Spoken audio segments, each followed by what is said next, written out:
tinanong ko siya. Sabi ko, ano ba ang mensahe mo sa mga umiiyak? Kasi nasasaktan ako kapag nakikita ko na umiiyak sila. Sabi niya, umiyak ka din.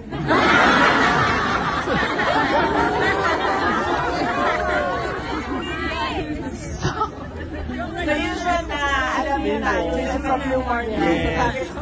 Sabi niya, umiyak ka din. And sabi ko sa kanya, alam mo, wala akong masusolve na problema kung iiyak ako. Tama!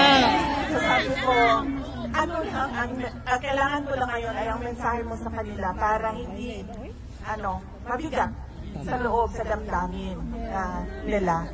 At sinabi niya na, as a Filipino, I never surrendered my country. That's the spirit! Ay, nako, laban!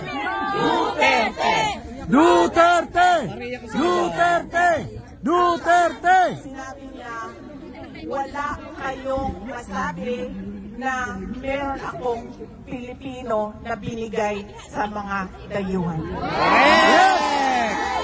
Duterte! Oh yes, nandito lang kami.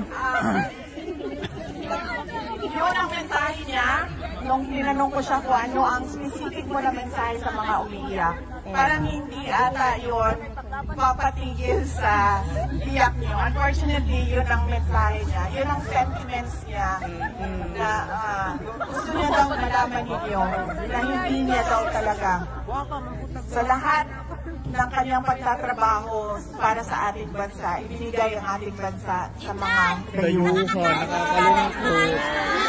Yes, ma'am. Sabi ko nga kanina dito sa interview na sinabi naman niya, tell them I am okay. I just miss Filipino food. Ginamos! Madami ginamos!